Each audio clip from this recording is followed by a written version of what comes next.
Hello, Katie. Hi, Welcome. Selena. I am so excited. Am I excited for today's conversation? That's actually not true. There's an element of trepidation. I am delighted that you're joining me. I've been wanting to have this conversation with you for ages. I have loved seeing you go on this journey to becoming a certified, is it a grief coach? Is that what you are? Yeah, grief And educator, grief coach. yeah. And I mean, I was trying to remember when I first came across you. You joined the Time to Thrive course about 3 years ago. Hmm. And I remember then I was so drawn to you. You had this wonderful energy. It's just lit up. Well, not the room because we were in a Zoom room. But I remember thinking you were such a kindred spirit in terms of your energy. Are you an ENFP? Do you Yes, know? yes. What Enneagram are you? I always forget.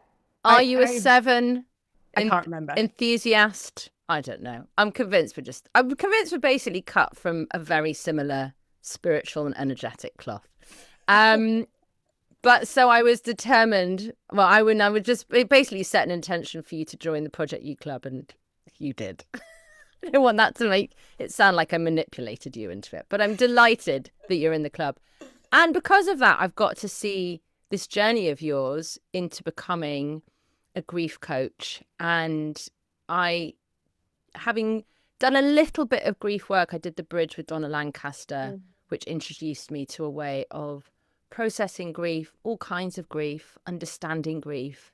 But there's something that you say in your website, I just wanted to bring it up, that really kind of opens it up for me. In a grief illiterate society, it is so challenging for us to simply be with each other's pain. And I think that's why when I say I'm delighted that you're here, I've wanted to have this conversation for ages, but there's an element of trepidation because even though I have done work around grief, um, it still scares the shit out of me.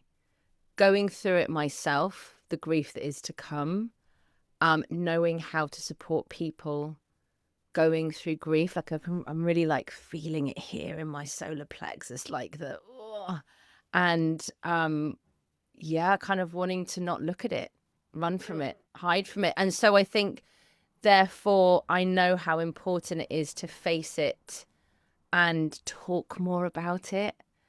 And so would love to, well, start off, if you would, by telling everyone in your words what you do. And also, why not start telling us how you came to do this work? Thank you. I don't I don't know if anyone really loves talking about grief.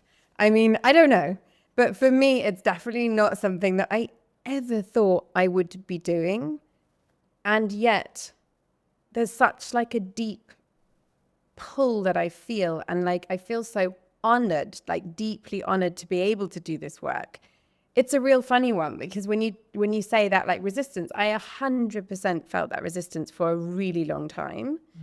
um I mean, I don't know how many, like pretty much all my life, until like 5 years ago, really, which I'll speak about more in a moment. But what I do now is I am a grief educator and a grief coach. And what that means is I support people with their grief.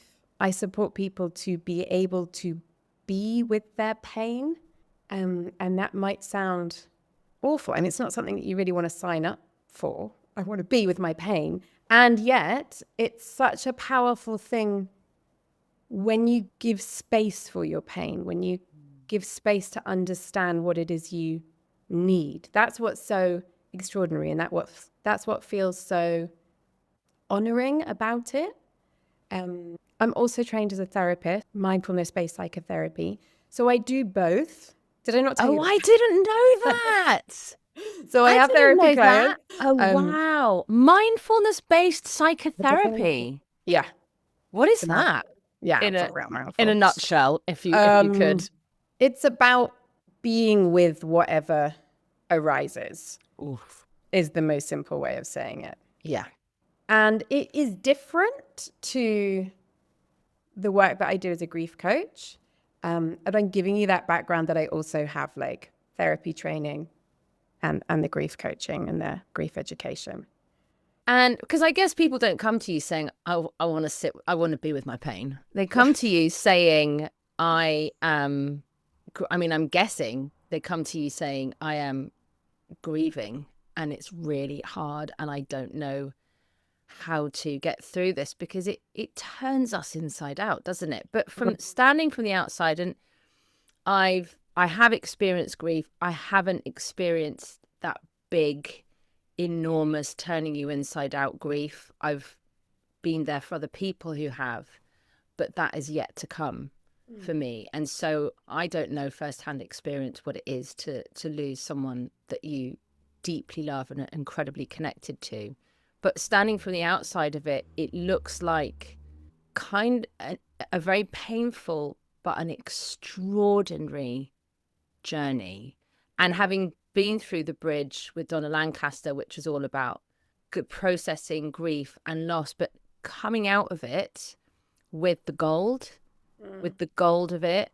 And so it's, and also understanding that we experience grief in all sorts of ways, things coming to an end, loss, the end of a relationship or a divorce or loss of innocence in our childhood. We've all experienced grief. We hold grief in our bodies, but we have a real problem in our society, in Western culture, that we just push it down, smother it, don't look at it, ignore it, just crack on. Yeah, totally. And I remember reading something a couple of years ago, I think it was in the Financial Times, about how in the UK, more than half of us don't have a will. And more than half of us are unwilling to talk about death. That's so wild. It's like, if I don't talk about it, it won't happen. It's the only thing, death and taxes. But I think some people don't have to deal with taxes. Plenty of people go through life not dealing with taxes. Death is definitely the one guarantee. Like our own death, the death of people we know. It's just so wild that we don't look at it and can go through a lot of life in denial that it's going to happen. I mean, what do you know how we came to be this terrified of death? Like, in your study of grief and being a grief educator, like, is there ever a point where it's just like, this is why in our culture, in our Western culture, we just have decided to pretend it's not gonna happen? I'm sure if I were to really spend time with my fairly extensive library on grief, I would have a great answer for that. But right now, no, I didn't. Yeah, who knows? But here we are, not 50% of people not even wanting to think about or address death. And most of us are going to care for someone who's dying. Like that's for sure. And yeah, I mean, I think also probably the fact that a lot of people die in hospital, there's like almost a separation.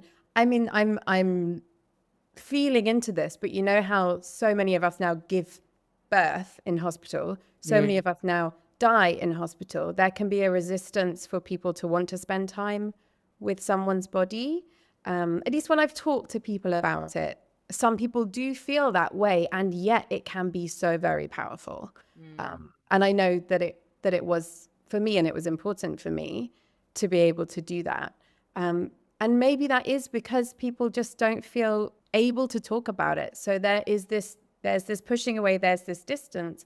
And when one of us is going through the loss of a loved one or someone dying, again, there's this like, oh gosh, I don't know, like I want to be there for this person, but I don't know what to say. And I'm not saying that I know what to say. I just know that it's really important to say something. And there was this woman who, I think she's called Lucy Dunn. But she was doing a lot of research around grief. And she said how the common thing was, it's not that there's like one phrase that works for everyone. In fact, like what I might say to one person might feel really meaningful and touching. But if I say it to another person, they'll be just like, what? Like if I say like, oh, I'm holding you in my heart, someone else might be like, oh, thank you so much. And someone will be like, what the hell does that mean? Yes. So it's not that there's this one phrase, but what she was saying is when she did this research, the common thing was to say something. And it's fine to say, I'm so sorry, I don't know what to say. Like Yeah. and that is acknowledging. This is the thing that one of our teachers, David Castor, talks about, is the importance of acknowledging and witnessing grief. And that's what can feel so hard when we are, I mean, we're like biologically trained to move away from pain. So, I mean, biologically Right. trained isn't maybe the right word, but it's like We're innately programmed to move away from pain. Okay.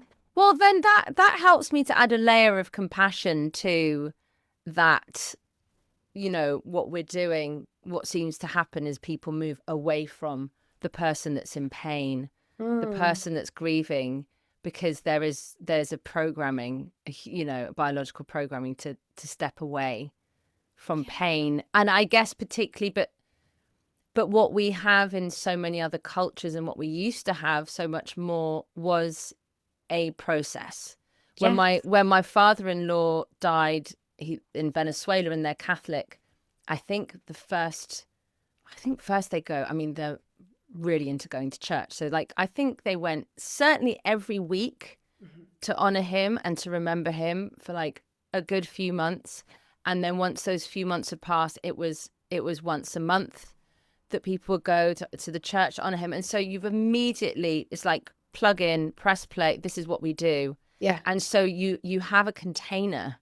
You have a container, you have a structure, you have a rhythm you don't even have to think about, because we haven't got that anymore. We're having to think on our feet. And it's like, we haven't just give me the instructions, like, of what to do, how to support people, what to say. Like, I think in, like taking food, for example. Yeah.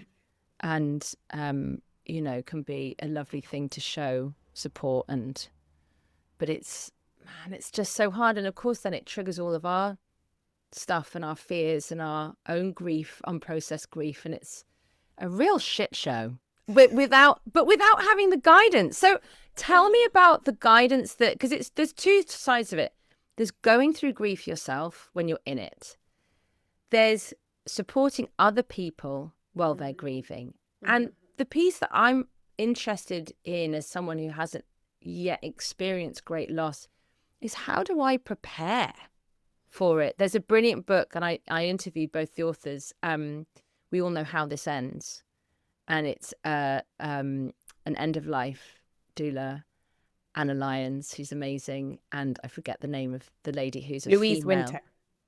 Louise Winter is it's the female funeral director who wrote it with her. Thank you very much. Yeah. Great book.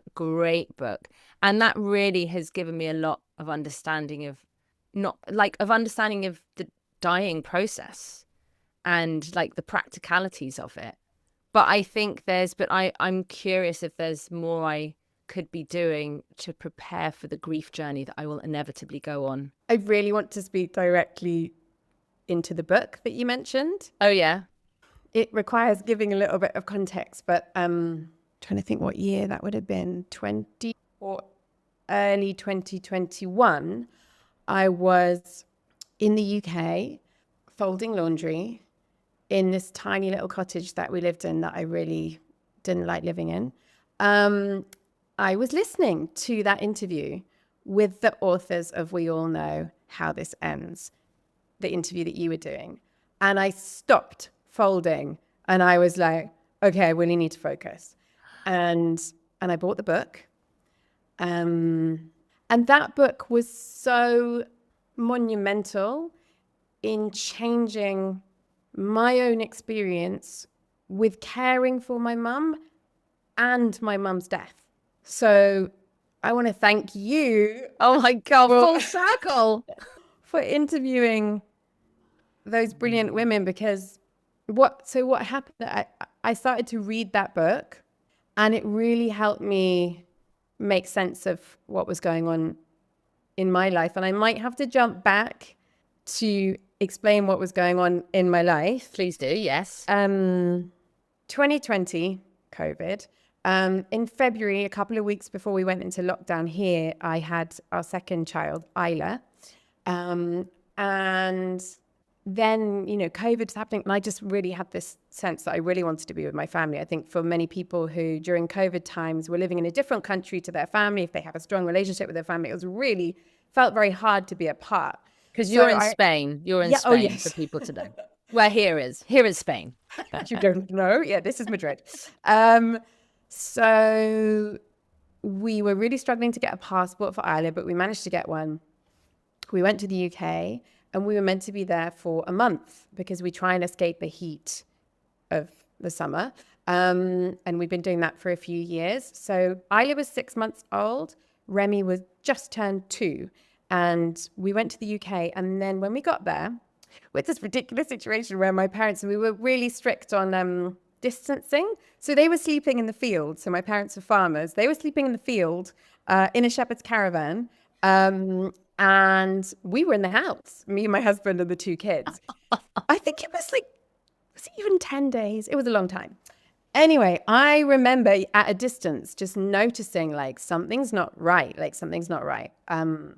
with both of them. And I spoke to my siblings and my sister agreed that something didn't feel right. And so with a lot of coaxing, we encouraged them both to go to the doctor.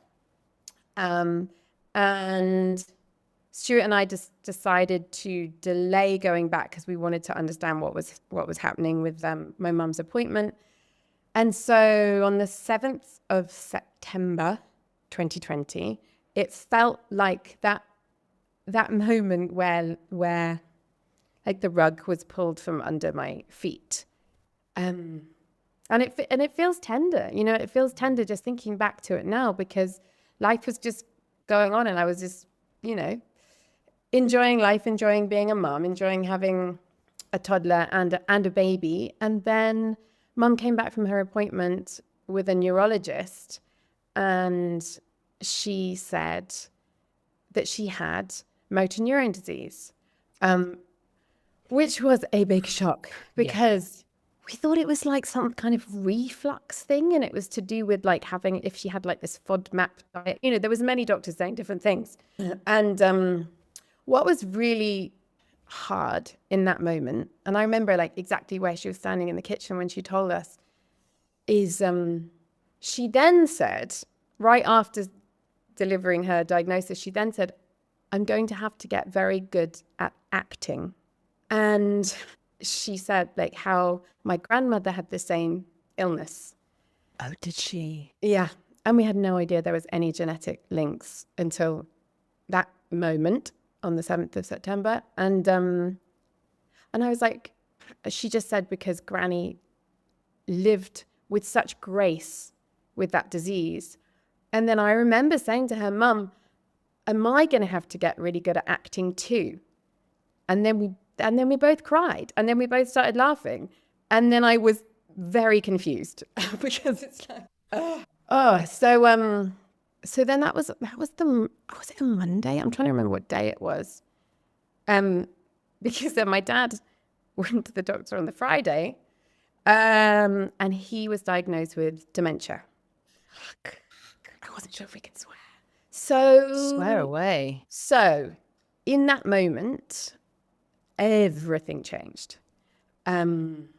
Because the neurologist said that my mum only had months to live, we were kind of given the estimation maybe 6 months. So it put everything into a very sharp, okay, this is happening, this is now, I want to be deeply present with however long my mum has on the earth. And I had a conversation with Stuart, my husband, in the morning where he was like, I can't remember how many days after the diagnosis it was, but he was like, oh, but we have to get back by X date because of the dog sitter. And I was like, no part of me wants to go back. And this was really early in the morning. It was 5:30 in the morning. I was breastfeeding Isla. She was 7 months by that point. Everyone was asleep in the house. It was just him and I having coffee. I was like, no part of me wants to go back. And he was like, yeah, okay. And then he was like, oh. And then he realized what I was saying is that we're staying in England. And so we did.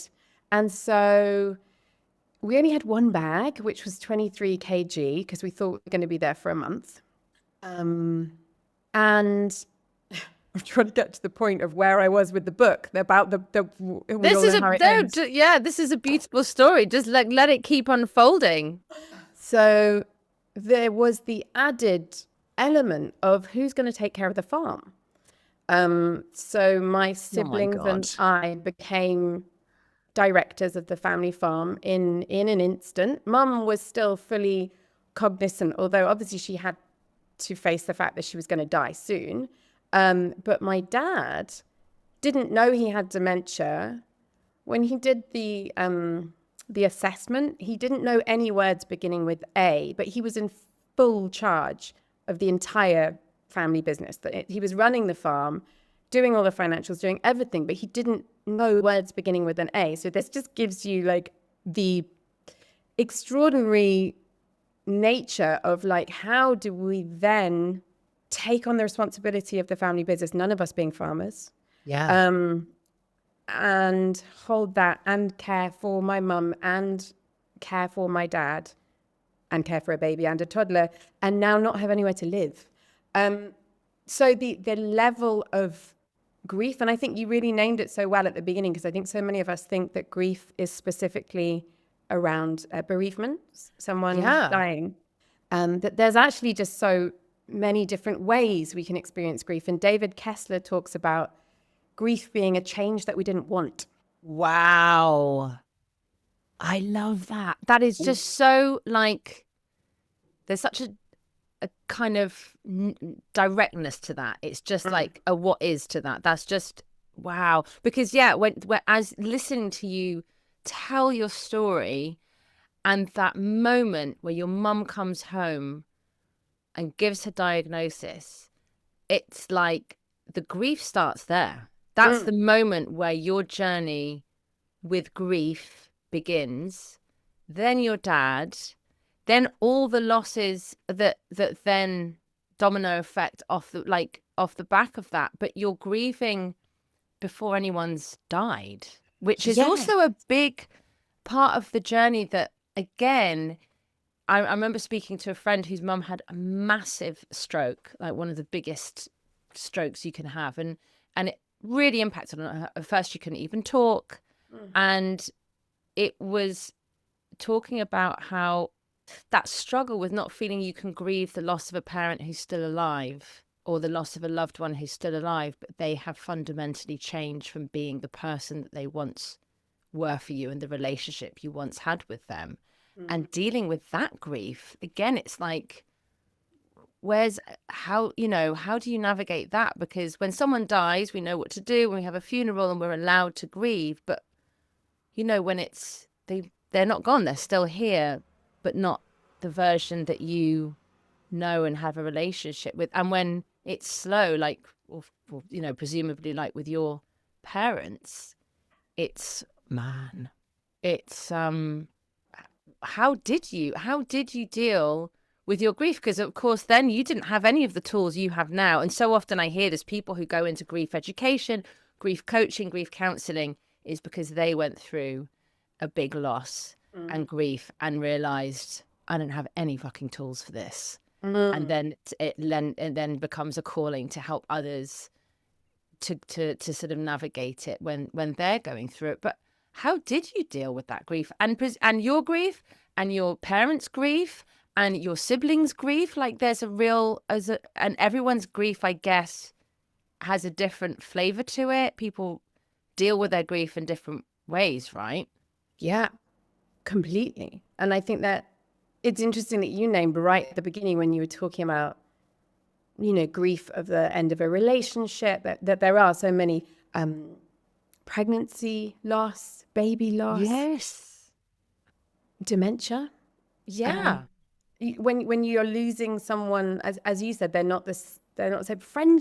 Friendship loss. So there are all these different kinds of grief, and you mentioned the grief that's to come. So anticipatory grief is a label for it. And actually, when I heard that label, anticipatory grief, was very helpful for me, because I was like, oh, that's what I was experiencing once my mum had her diagnosis. And also this whole remembering her saying, I'm going to have to get very good at acting, really made me think, like, is that because society, or she didn't feel like her community could hold her with the intensity of the emotions that she had?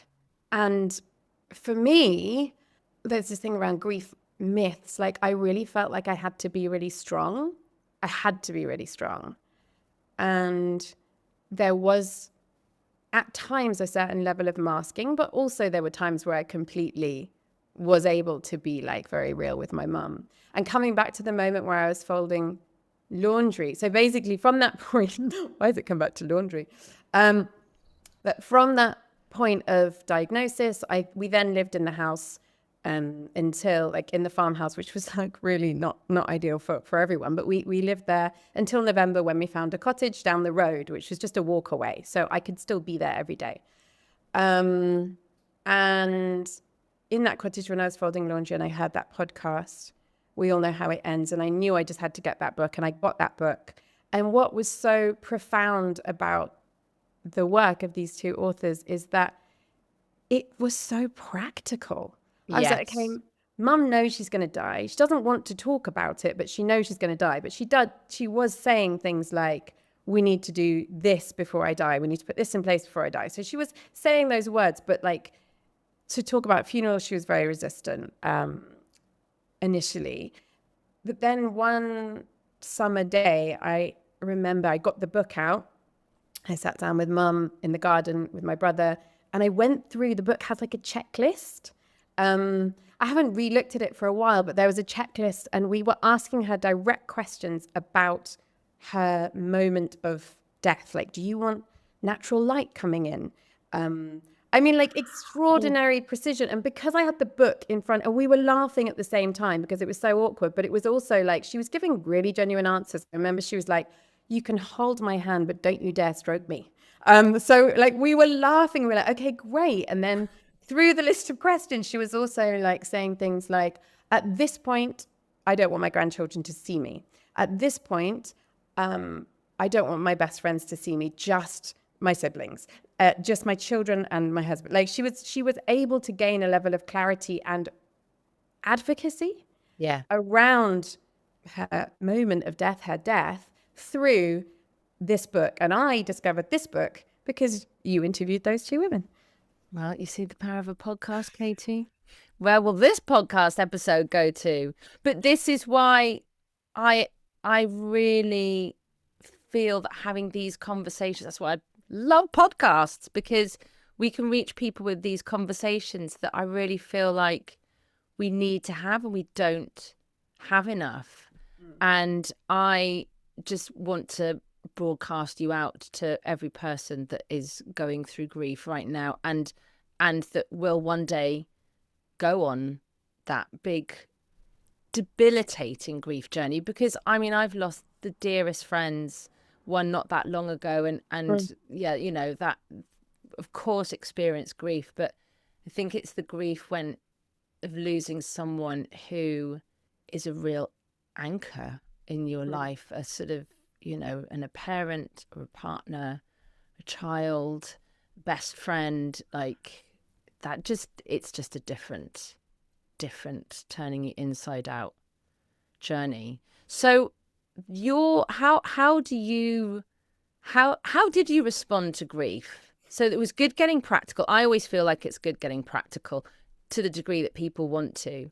Yeah. Like, you know, that's something, taking things off people's plates so they don't have to think about stuff, you know. But how do people like respond to grief? What are the different ways that people respond to grief? You know, in your training, what are considered to be obviously there's the, you know, that, what is that thing? The 5 layers of grief. What's it called? Well, stages. 5 stages. And I bet there are differing opinions on that one, right? Very differing opinions on that, in the sense that Elizabeth Kubler-Ross, that was meant for people facing their own death. Oh, right. So it's since been, what's the word? It's like, it's not linear. It's not phases. It's not stages. And I think you know, she talked about the fact that she didn't intend it to be interpreted in that way. Yeah. And so what the work of a man called Francis Weller, who is a psychotherapist and who's written a number of great books. The one that I found to be extraordinarily helpful, which I read before my mum died, is called The Wild Edge of Sorrow. And Kay, my business partner, and myself, we both did training with him. And he has a very, what I find to be a helpful way of looking at grief. And I know that many of us, and often people say to me, you know, I haven't really experienced grief. It's like he talks about that we experience loss over the entire course of our lives. Yes. And he talks about these 5 gates of grief, where we meet grief. And I will speak into those 5 gates in a moment, because I think we can all relate to some of them, if not all of them. And the ways different people respond in so many different ways. There's no like linear path with it. I think often people can try and numb and distract, or like keep busy, or turn to substances of some kind. Like it could be food, it could be alcohol, it could be drugs, like some way to not feel. Some people do go into a shutdown and a numbness, and that's a protection kind of mechanism from feeling the intensity of it. I mean, there's so many things that society teaches us that maybe aren't that healthy, like things that we can do, like that you grieve alone, that you know, let me know if you need anything, you know, like there can be this like, oh, I don't really, also you kind of, but like, we understand you need space, that kind of thing. But I think that's what is so hard, though, because, and it's funny when you said that about like, I'm holding you in my heart. I was sending a message to someone the other day who's going through huge loss and grief at the moment. And I was going to say, you know, my natural thing is to say, you know, you're in our hearts, or something like that. And then I thought about the person I was sending it to, and I thought, let's go, I'm thinking of you. Yeah. And, you know, and then did a practical thing of like, can I take this off your plate so you don't even have to give it a second thought? Like, what can I do practically? Yeah. And but it's, you know, it's with each person, it's so different, is it? Because some people want everyone to come round and cry together, and other people are like, please leave me alone. Like, you know, please do give me space, because I want to process this alone. And I wonder if being an introvert or an extrovert has anything to do with it. I think even culturally, my husband's from Venezuela, but even within that, you know, I was going to say that culturally in Venezuela, they're much more prone to just like really getting it out, crying and snotty crying, and men, women, you know, everyone, children, like everyone together or even on their own. And in Britain, I think is a bit more the pride in just carrying on and just, yeah, dealing with it in a different way. But I think but personality types, I think, probably respond to grief in different ways. How did you, as a family, navigate grief? And did you all grieve in a similar way? Did you have very different? No, was it a bit of a like, yeah? How was that?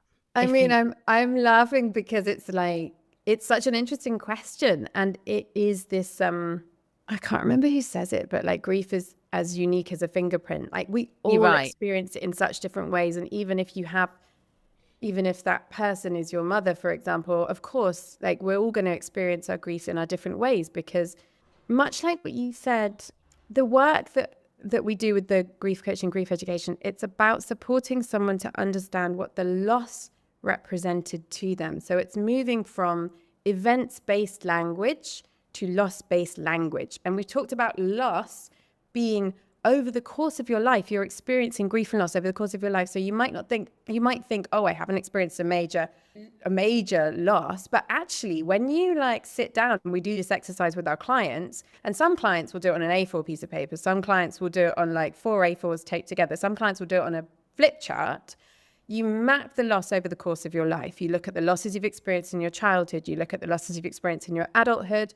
you think about the anticipatory losses that maybe like at the back of your head here, and then you go through that, and then you look at, well, what are the most significant losses?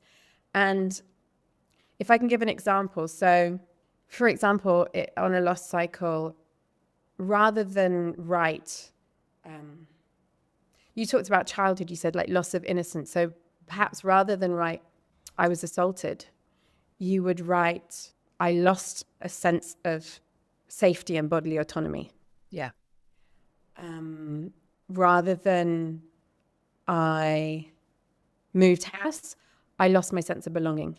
Rather than I lost my mum, I lost my maternal figure, someone who would always unconditionally love me. You said anchor. I've actually not used that word before, but for me specifically, my mum was my anchor. And that same evening, when I told Stuart, so Stuart my husband was not in the room when my mum gave the diagnosis. That was just immediate family. And then I went upstairs and I told him, and my granny had already died long before I met Stuart. So he didn't know that I knew what was coming. And I just remember him saying, you need to find somewhere else to lean. And I knew that he meant that in the best way, because he knew how much I lent on my mum for everything. And that he was just like, oh my goodness, it's like he had already foreseen that there's going to be a massive depth there. So in answer to your question around how did we grieve as a family, I think it's also, I can't speak for anyone else in my family. I think we all go through it so differently. And I really want to emphasize what Francis Weller talks about. He talks about an apprenticeship with sorrow. We live with grief and loss for the course of our lives. Yes. So we have a relationship with it. It is not a process. You do not go through grief. You do not move on. You're not done with it. It is forever. Got it. So it just shows up again and again through different experiences and in different ways, but we have an intimate relationship with grief our entire lives and through different experiences. And that is such a powerful way of looking at it. It's like, hello, sorrow, my old friend. Here we are again. Okay, Yes. and I guess the ideal, and I love you've got kids and that you'll be able to teach them. So when one of them falls out with a friend or has their heart broken for the first time, which I just to this day my God, that is big. That is big. I mean, people used to die from heartbreak. I remember being like, I get that. And it's like, but you can pass on tools of, I don't know if tools is even the right word, but what is the right word? How do you educate people about grief? Are you giving them tools? Are you giving them a framework?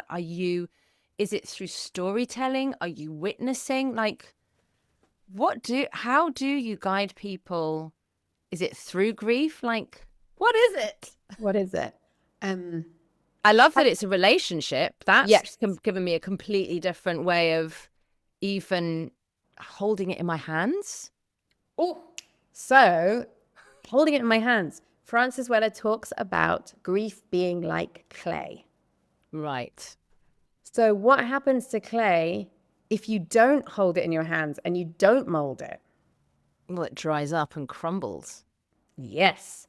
So what he's saying is, if we don't tend to our grief, if we don't tend to the clay, it gets cold, hard, brittle, dry, crumbles, and it can cause problems in our system, in our body. Oh, if we for don't sure. Tend to it.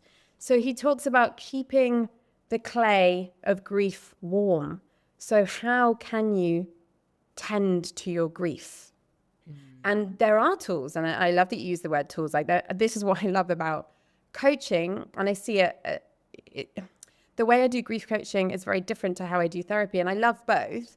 But I think there's actually a therapist that I've worked with as a client, and she said what she loves about grief coaching is it's so contained because the way that we do it, we have 12 sessions and we Oh, have right. things that we cover over the course of those 12 sessions. And there is a structure which I can speak into. And at the same time, Kay and I always say, like, if it is that all we do is witness that person's grief for 12 sessions and we don't share anything, that's also incredibly powerful. You know, the power is in the holding and the witnessing and the giving space for. And we have tools that can really help to tend to grief. That feels really reassuring, because as I ask the question and just put myself for a moment, as much as I possibly can, without having gone through it myself, but imagining the confusion and the chaos that you are in when you're grieving is like, just I kind of would, I need to be given some kind of something to hold on to in that moment. So knowing you've got 12 sessions, okay, there's a container. And I will, there is a process, there are tools, there are things we will do in each of those sessions, and it will help you to be with that grief in a way that's more manageable, I guess, feel better in some ways. I would hope, right? Like, what is the offering of grief coaching when someone is in deep grief? Like, is it to feel better? Is it to make it feel more manageable? Is it to know how to, like, be able to just deal with the day-to-day stuff you have to deal with? We talk about integration, and integration being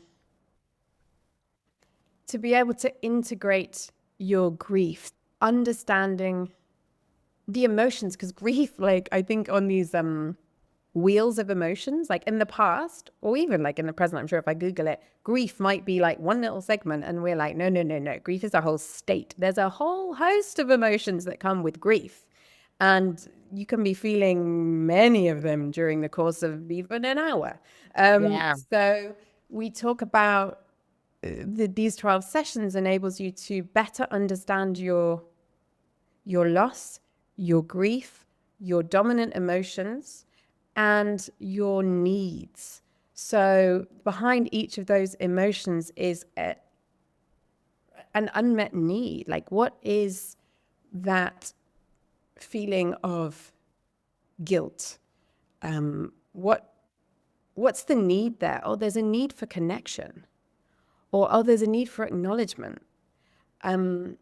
It's about having tools to be able to put one foot in front of the other and to live with the grief, knowing that there are going to be times when the intensity of it is greater than other times, knowing that there's a concept called old wounds, that perhaps a friendship breakup that you experience suddenly reminds you of someone close to you that died when you were a friend that died when you were a kid, or a parent when a parent died, or when your dog died. You know, it's like this extraordinary thing is that when grief comes with its intensity, if due to a particular circumstance, it brings up old stuff. So we are sharing tools that enable you also to look back at, well, what are the losses that you've experienced in the past and how did you respond to them? There might be ways that you responded that were healthy. There might be ways that you responded that you were not healthy. But I think what's fundamental and what's so interesting to me about this work is to identify needs. And people come to this coaching and they, like, for example, I can think of one client whose testimonial, I don't think we put it up on the website yet, but we will. But she talks about how she came to the 12 sessions thinking it was for her to look at and to work with the grief that she had around a friend who had died a decade before. And then she said during the course of it, she realized actually a lot of the grief that really needed tending to was grief from her childhood, losses that she'd experienced as a child. And what the 12 sessions enabled her to do is to really be with those losses, to look at the needs and what it was she wanted to restore. And maybe I can speak a bit into about the structure of the way we work. So Kay King, who is my business partner, Yes. she's been one of my closest friends for 20, more than 20 years, more than 20 years. Wow.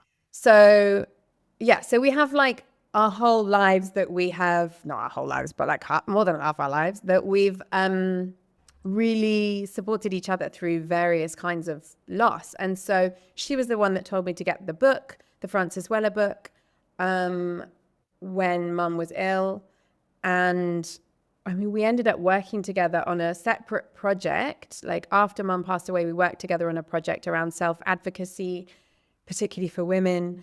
And then we started just to talk about grief and how we really wanted to do work on grief. She's a doula, and she was already working with baby loss and pregnancy loss. So she already had a lot of experience in that area. And then we started to do these trainings together. And then she is actually the genius who has woven together the trainings that we've done into the structure that I'm about to share with you. Like, full credit to Kay, because she's created that. And when we were going through the process of setting up the business, she guided me through the 12 sessions. And what was so interesting for me is I went into the sessions thinking it's specifically to do with my mum dying. And then what I uncovered, it was a sense of the loss of family cohesion.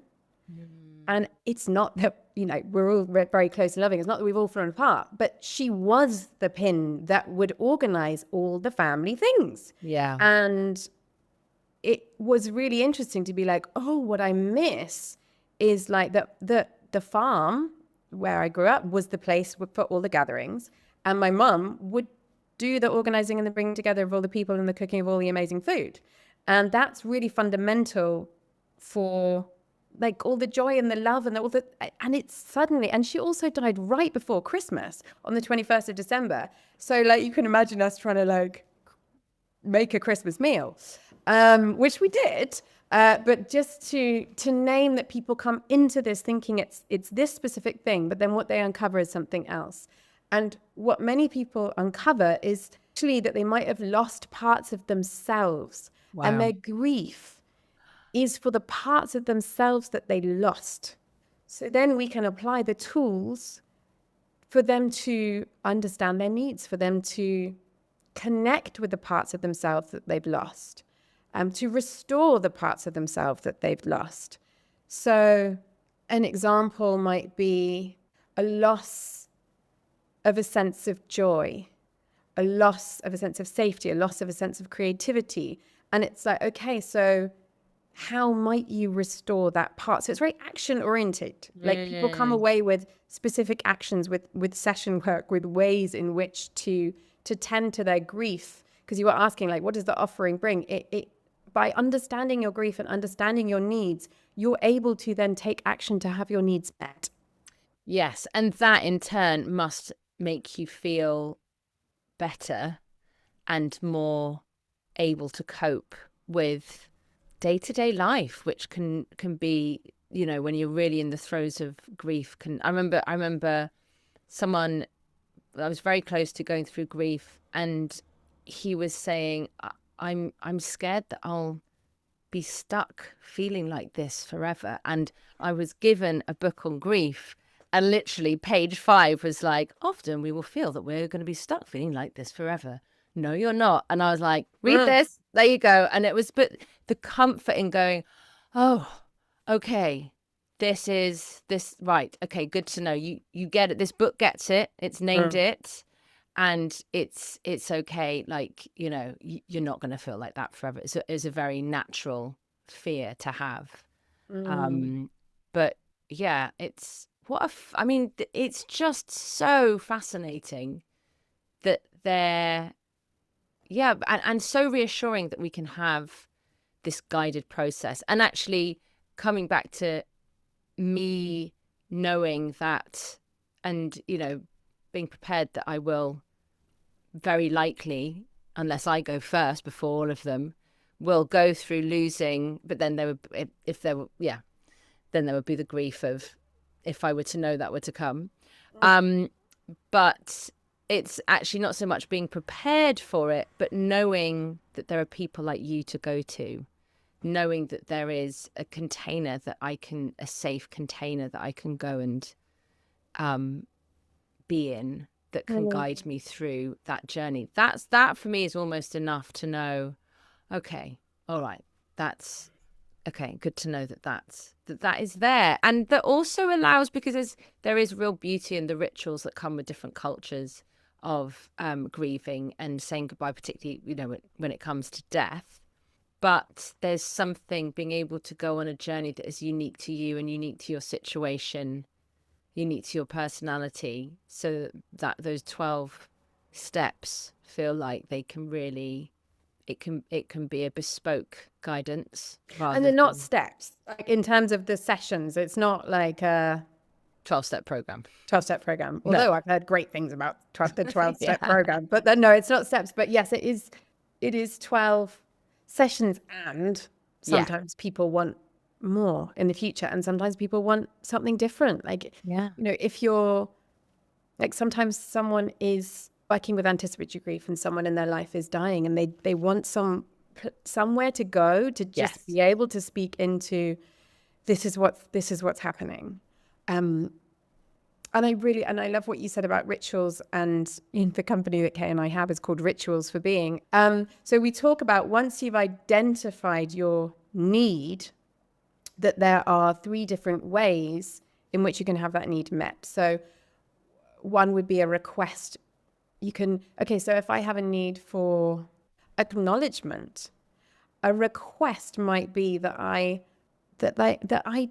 tell my husband that actually I really feel a need to be acknowledged. And like, when I do something that he says, oh, like, well done for doing that. And for example, if it's in the area of stuff around care for my dad, managing the family business, like those kinds of things, that he acknowledges. And that's a request. It's like, okay, a ritual, if you can't make a request, or if you don't have a specific resource to go to, like a resource like a practice, or like a resource could be like going and getting craniosacral therapy, or reading this grief book, or then you can create your own ritual to enable you to meet that need.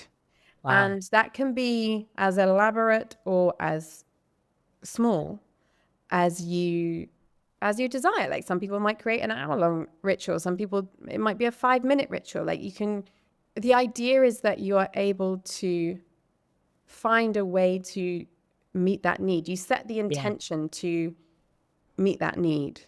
There's so much I could say on that. And I'm also like aware that I just wanted to frame it. And if I think about the 12 sessions, the first 6 sessions are focused around grief education. There's a lot of tools that are shared. And then the other 6 sessions, we spend time working on remembering. So if someone's died, it's about how we want to remember them. Oh, wow. Yeah. And I have a very specific example of that from yesterday. Yesterday was my mum's birthday, and there's a tenderness that I have around birthdays. And I had 3 clients. Sometimes I haven't had clients on my mom's birthday, but I was like, no, I will. And the kids had summer camp, so I had time. So I had 3 clients, and I wrote my mum a letter in the morning using something called the unspoken letter of communication. It's based on something called the grief recovery method, which has some great stuff in, but also the word recovery we don't agree with. But it's got some good material, and that inspired this letter of unspoken communication, where I wrote a letter for my mum in the early hours of the morning, had my grief coaching clients, and then when the kids got back from summer camp, we missioned it off to a river, because my mum loved rivers. Like, she'd get in cold water, something my granny would do as well. She loved picnics, so we had a picnic, and she loved painting. So I took watercolors, paints, and my husband was a bit like, he was a bit like, oh God, are we doing this? The kids are tired and Isla's asleep in the car. You really want to? And I was like, yes, we're doing this. He's like, okay, I understand this is important to you.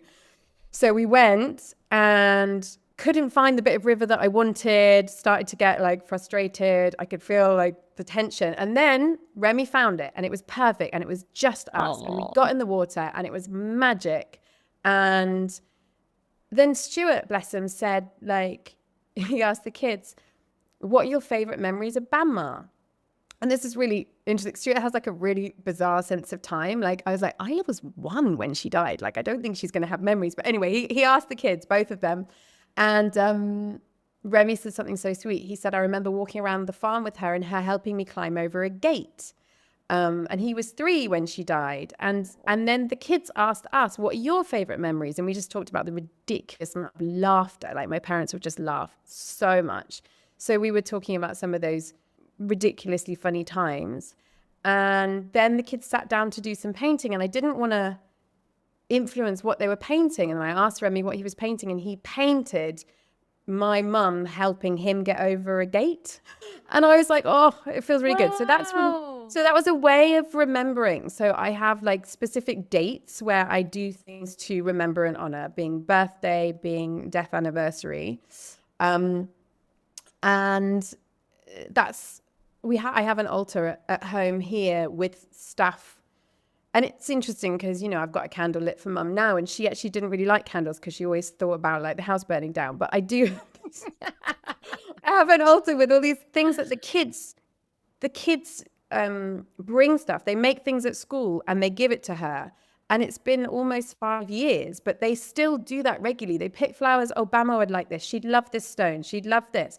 So they're constantly tending to this space that's dedicated to her. Wow. So that's the remembering. Amazing. So we work with clients on how they want to remember the person that has died, and specific dates and commitments that they make during the next 3 to 6 months of the ways in which they want to remember and honor that person. Amazing. And then if we're working with stuff around loss of parts of ourselves, then we do restoring. So we look at, okay, you want to restore a sense of creativity. What does that look like? And I can think of this one client who started to create art for the first time in 9 years. As a result of doing these sessions, she made a commitment to doing it. Now goes to these weekly classes. She's loving making art, and bought a pair of roller skates. Having realized that when she stopped roller skating age 9, she, due to various circumstances, then like gave up that thing that brought joy. And then in her 50s, during the course of her training, during the course of the 12 sessions, bought some roller skates and is loving it. And it's that My just to God, me, I it's love like that. so, it's like this restoration thing. It's so gorgeous. Like that like made my heart expand so much. So restoring the parts of ourselves that we've lost, we've got the dedicated process around how you do that. And it's individual, you know, it's like, it's bespoke in that you create the commitments to yourself, what it is you want to restore and what it would look like to restore it. And they can be tiny actions, because when we're really like, sometimes if we're working with people, when someone in their life is dying, or when someone's just like, they can be micro steps. It can be like, okay, and then we've got nurturing. How do you nurture yourself? And it could be as simple as, I commit to putting lotion on my skin every day. That's a commitment that you're making to nurture yourself. It could be committing to communicating to someone that you love, like once a week or once a day, like whatever it is for you. How do you nurture yourself? How do you get to understand yourself and what you need? And then we talk about the integrating part. How do you integrate this grief into your life? How do you talk about it with other people? How are you real with yourself? How are you real with others? When is it safe to talk about it openly? When do you feel like maybe the school gate maybe isn't the moment? Maybe it is the moment. You know, it's finding ways to talk about it. Also to let people know how you want to talk about it, right? Like if you know, how and when, and being able to communicate that as well. Because like you say, at the school gates, if someone's, you know, opening it up, like, how are you doing? And that might not be a place that is comfortable for you. And so it's being able to communicate like things you can say to, I guess, protect yourself from being, you know, being asked how you're doing or asked about it in moments when you don't want to have that conversation. And right. And we can talk about, like in sessions, it's like you talk about like how might you want to respond. Yeah, And it's exactly. okay that you don't want to talk about it. If you don't want to talk Yeah, about it, absolutely fine. Like have a sentence that exactly. Ready to go. yeah. Yeah. Yeah. There's And so many aspects of it. I just love, love, love, love what you guys are doing and what you are offering. It makes me feel so reassured, because I think that going through particularly the big loss and grief is one of the scariest things for us, which is why I think we let's just not look at it. Let's just not look at that stuff.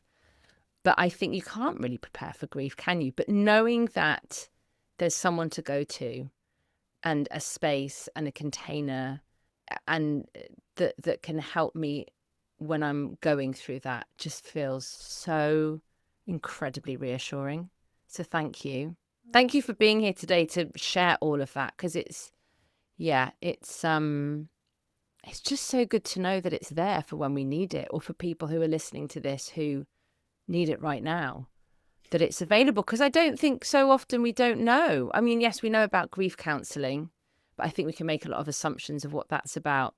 And this feels different with that. thank you. Thank you for saying that. Because there's this like anticipatory, like the big grief, and just to be aware that you've been living with loss your whole life, and Yeah. and talking about the relationship, and the thing that Francis Weller talks about, that we meet grief at these 5 dates, like everything we love we lose, the places that have not known love, so the parts of it, because I know you often talks about parts, it's like the parts of ourselves that we hide away, that we're ashamed of, the places that have not known love. I'm sometimes forget the order of them. The sorrows of the world, what's happening in the world, the grief around the sorrows of the world. And then we've got what we expected and we did not receive. So a lot of that can happen like with childhood stuff, like we expected things to be a certain way and they weren't. The grief around that, and then finally ancestral grief. The grief that we carry from others. So there's loads for us to work with. And actually, that's lovely. And it's great to hear that and be reminded of that relationship we have with grief. And it's a companion with us our whole lives. And sometimes it's really big and sometimes it's smaller. But actually, when I said, well, it's not something you can really prepare for. Well, actually, it is, in the sense that if you practice dealing with the smaller losses and the grief of heartbreak, of a relationship ending, or looking back at times of loss when you were younger and working through that, which is some of the work that I did on the bridge. Actually, it does then mean when the really big turn you inside out grief happens, you do have an understanding of that relationship and how to be with it. But I'm 100% going to have you on speed dial. So, and this being with, there's a line in this poem called The Invitation by Uriah Mountain Dreamer, which says, I want to know if you can be with pain, mine or your own, without trying to hide it, fade it, or fix it. So that's this work. It's being with it. And in my own experience, when you asked me like how I was with grief, I was very, being trained as a therapist, I very much watched myself unravel. And I watched our marriage get very close to breaking. Because I remember my husband saying, like, you need to stop putting your mum's needs over and above everyone else. And I really understand him saying that, because it's like, it was 15 months from diagnosis to death, which is different to what we thought. And I did consistently put her needs first. And I was there every day for the first 6 months. And then I asked if I could go down to 6 days a week, because it was just too intense. I mean, there's the practicalities of what we were dealing with. yeah. And so watching myself unravel and not have the tools, and watching the impact that it it could have had. We managed to totally work through it, and I'm so grateful for that. Makes me want to be there for others, makes me want to learn this stuff. They say you teach the things you need to learn the most. Like I absolutely have been and continue to learn a lot. So I am able to support people to feel less isolated and to understand their own needs better and not, I mean, I was going to say not go to you never know the depths that people are, just to be there in the depths of the darkness and the sadness with them. Yes. Oh my goodness. Well, that is a beautiful note to end on for now, because I'm sure you'll be back again. Where can people go to find out about and is it Kay or Kate? Kay. Kay King. What a name. She is phenomenal. She really is. Where can people go to get in touch, find out more about your work? You've got beautiful posts on Substack, but where's the best place to go to? Ritualsofbeing.com, right? Is that it? Ritualsforbeing.com. And thank you for the Substack. I wrote one piece. It was meant to be every month, but I just wrote the one piece. Well, I tell you that one piece is amazing. Quality, not quantity. That one piece is really, really beautiful. So I'll put a link to that, obviously a link to your website. Thank you. Just thank you so much. Just such important and powerful work. And I'm very grateful that I know that you are there as and when I or anyone else needs it. So I will be, continuing to pass your name to people when they need it. Thanks, Alina. Thank you.